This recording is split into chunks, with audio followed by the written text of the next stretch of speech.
അപ്പോൾ നമ്മൾ രാവിലെ ഇന്ന് പുട്ടും കടലയും ആക്കാമെന്ന് വെച്ച് കടല ഇന്നലെ വെള്ളത്തിലിട്ട് വെച്ചിട്ടുണ്ടായിരുന്നു. പക്ഷെ കുക്കർ ചെറിയൊരു കംപ്ലൈൻറ്റ് ഉണ്ട് കേട്ടോ. കാരണം നമ്മളിങ്ങനെ കുക്കറിൽ അടിക്കുമ്പോഴത്തേക്കും വെള്ളമൊക്കെ പുറത്തേക്ക് ഇങ്ങനെ പൂത്തിരി കത്തുന്ന പോലെ പുറത്തേക്ക് വരും. അപ്പോൾ അതിനാണ് കേട്ടോ ഞാൻ ഈ തുണി ചുറ്റി വെച്ചിട്ടുള്ളത്. നമ്മൾ എങ്ങനെ നോക്കിയാലും ആ കുക്കറിനുള്ളിൽ നിന്ന് വെള്ളം അങ്ങനെ പോകുന്നുണ്ട്. ഞാൻ ഒരു കുക്കർ ഉണ്ട്, പക്ഷേ പഴയത് വെച്ച് അഡ്ജസ്റ്റ് ചെയ്യണ്ടോ. ഒരുപാട് കുക്കർ ഇവിടെ ഇരിപ്പുണ്ട്. പക്ഷെ എന്നാലും ഈ പഴയതിനോടൊരു താല്പര്യം ഉണ്ടാവുമല്ലോ. അങ്ങനെ വെള്ളമൊക്കെ വെച്ചു, കുടിക്കാനുള്ള വെള്ളം ജീരകമൊക്കെ ഇട്ട് വെച്ച് അതിന് ശേഷം വേഗം എനിക്ക് തേങ്ങ ചിലവി തരാൻ അമ്മ വരണം. അപ്പോൾ അതിന് മുമ്പ് വേഗം കറിയാക്കിയതാണ്. ഞാൻ കറിക്കായിട്ട് കുറച്ച് വെല്ലുള്ളിയും കുഞ്ഞുള്ളിയും ചെറിയ കഷ്ണമാക്കിയിട്ട് മുറിച്ചിട്ട് അതിനകത്തോട്ട് ഇഞ്ചി വെളുത്തുള്ളി പേസ്റ്റാണ് ഇട്ടിരിക്കുന്നത് കേട്ടോ. ഇഞ്ചി വെളുത്തുള്ളി നേരേക്കാനും ചവയ്ക്കാനും നിന്നില്ല, ഞാൻ കാരണം നേരെ വൈകിട്ടായിരുന്നിട്ട്.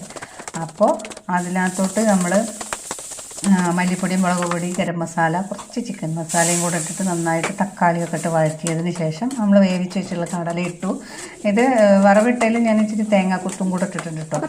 ഒക്കെ കൂടെ ഇട്ടിട്ടൊന്ന് വഴറ്റിയതിന് ശേഷം അതൊന്ന് റെഡി ആവട്ടെ. അപ്പോഴത്തേക്കും ഇച്ചിരി എന്താ പറയുക, നമ്മുടെ കടലയും ഒരു കൈപ്പിടിയോളം തേങ്ങ എടുത്തിട്ട് അരച്ചിട്ടുണ്ട് കേട്ടോ.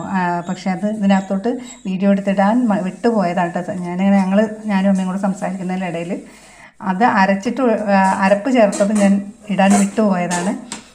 അപ്പോൾ അത് ചെയ്ത് മിക്സ് ചെയ്തതിന് ശേഷം ഉപ്പ് പാകത്തിനാക്കിയിട്ട് നമ്മൾ വാങ്ങി വെച്ചിട്ടുണ്ട്. പിന്നെ അമ്മ വന്നു, അപ്പോഴത്തേക്ക് തേങ്ങ ചിരവി തന്നു പുട്ടുണ്ടാക്കി. പിന്നെ ഇന്നലെ ചപ്പാത്തിയുടെ ബാക്കി ഇരിപ്പുണ്ടായിരുന്നു. അപ്പോൾ തൽക്കാലം അതൊക്കെ വെച്ച് അങ്ങോട്ട് ആക്കാൻ കുറച്ച് പുട്ടേ ഉണ്ടാക്കിയിട്ടുള്ളൂ. നമുക്കാകെ ഒരു പീസൊക്കെ കഴിക്കുകയുള്ളൂ കേട്ടോ. അപ്പോൾ അമ്മ ചായ ഉണ്ടാക്കുന്നുണ്ട് അപ്പുറത്ത്, നല്ല കട്ടൻ ചായയും പുട്ടും കടലക്കറിയും.